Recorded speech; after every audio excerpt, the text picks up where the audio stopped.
आप दीपो भव में आप सबका हृदय से स्वागत है। नमो बुद्धाय। तो अपने ज्ञान मार्ग की साधना को आगे बढ़ाते हुए आप अपना अनुभव बताइए कमेंट करके।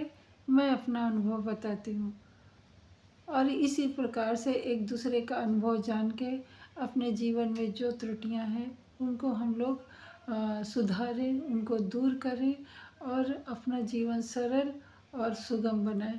बस यही एक छोटी सी कामना है और यही एक बुद्ध की भी कामना थी कि जो प्राणी मात्र हैं उनके सारे दुख दूर हों, वो सारे कष्टों से परे रहें, सुखमय जीवन जिए, प्रकृति भी जिए और जो धरती पर रह रहे प्राणी वो भी सुखपूर्वक रहें। मतलब प्रकृति और मानव का ऐसा मेल हो जिससे कि जैसे कि हमारे आपस में हाथ मिल जाते हैं और किसी को कष्ट नहीं होता बल्कि मजबूत होते हैं।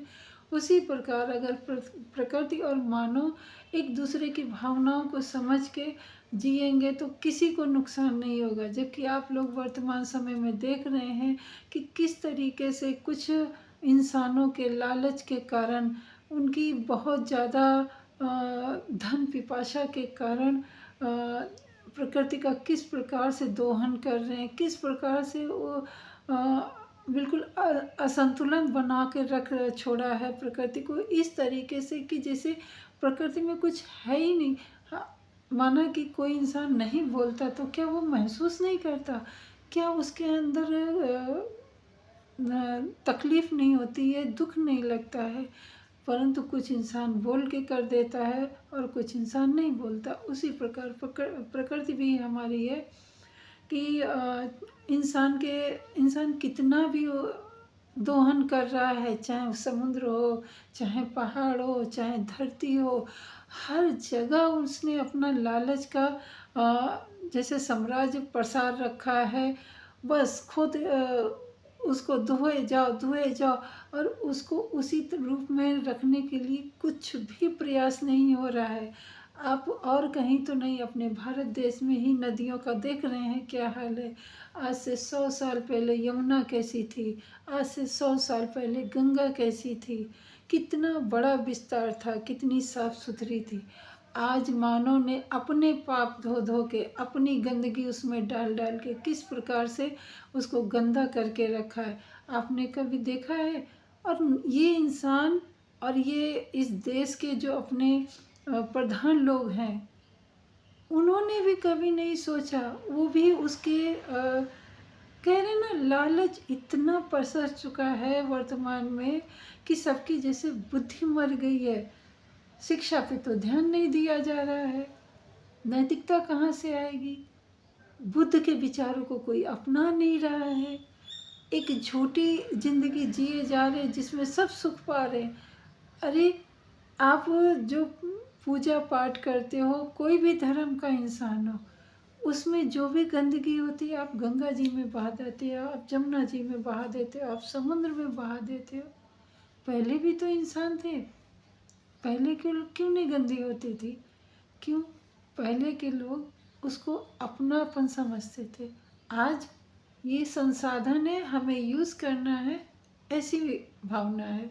तो सब किस पे निर्भर है? मानवता पे, उनकी मनोदशा पे, उनकी अज्ञानता, जो कि वर्तमान में साक्षर सब है। ऐसा नहीं कहा जा सकता कि पढ़े लिखे नहीं है, साक्षर सब है।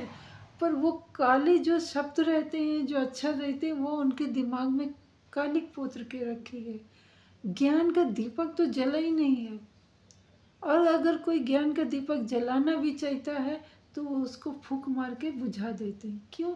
क्योंकि उनको कालिक में रहने की आदत हो गई है। शायद ये बातें आप लोगों के बहुत ऊपर से गुजर रही होंगी, पर अगर आप सच में इन सब बातों को आप हृदय से लेके और बहुत गहन विचार करके करोगे तो ये बातें सब आपको समझ में आ जाएंगी। उसी प्रकार बुद्ध जी ने भी इसीलिए कई सारे नियम बनाए। हालांकि बुद्ध जी के अनुसार तो कोई ज़िंदगी में नियम होने ही नहीं चाहिए। आराम से जितना है, जैसा है वैसे ही जीवन जीना चाहिए, शांतिपूर्वक जितना मिला उतने में। परंतु गृहस्थ जीवन में लोग रहते हैं, उनकी आवश्यकताएं बहुत रहती हैं इसलिए कि प्रकृति को भी कोई कष्ट ना हो और जनमानों को भी कोई कष्ट ना हो। इसके लिए उन्होंने कुछ नियम बनाए थे, जैसे कि गृहस्थ के लिए बताया था, जिससे कि उनकी विपासना भी बराबर सुचारुपूर्ण चले और वो ज्ञान के प्रकाश में हमेशा सरोवर रहें। इसके लिए उन्होंने जीवन यापन करने के लिए कुछ नियम बना दिए थे। जैसे गृहस्थ जीवन को कैसी जीविका अपनी कमानी चाहिए, क्योंकि बिना जीविका के तो हम गृहस्थ रह ही नहीं सकते हैं। और सब अगर सन्यासी हो गए तो सबका पेट कौन भरेगा। तो यानी ये व्यवस्था तो समाज में होनी चाहिए कि कुछ लोग अन्न उपजाएं, कुछ लोग व्यवसाय करें, कुछ लोग ज्ञान ध्यान करें और प्रकृति का संरक्षण करें। इस प्रकार जब हम सामंजस्य बना के जिएंगे तो सभी जगह खुशियां ही खुशियां रहेंगी। तो गृहस्थ जीवन के लिए जो व्यवसाय करने के लिए, जैसे नशीले पदार्थों का हमें व्यवसाय नहीं करना चाहिए, और मांस का, जैसे कि आप जीवों की हत्या करके आप अगर कोई जीव मर गया है उसका आप ये इस्तेमाल कर सकते हैं। बुद्ध ने मना ही कभी किसी से नहीं किया। कहने का मतलब उनका था जीवन अपनी जीविका वैसे कमाओ जिससे कि किसी को कष्ट ना हो, एक छोटा से छोटा जीव को भी कष्ट ना हो। बल्कि कह सकते हैं कि बुद्ध के जैसा तो कोई ईश्वर भी नहीं है। जितनी करुणा बुद्ध में थी ऐसा इस संसार में किसी के पास नहीं हो सकता है। तो थोड़ी सी आप भी ध्यान साधना करें, बुद्ध के मार्ग पे चलें, अपने मन में ज्ञान का दीपक जलाएं। इसी कामना के साथ इस वाणी को विराम दे रहे हैं। नमो बुद्धाय। मिलते हैं अगले वीडियो में, तब तक के लिए मंगल हो आपका भी, हमारा भी और सृष्टि के समस्त प्राणी जन का।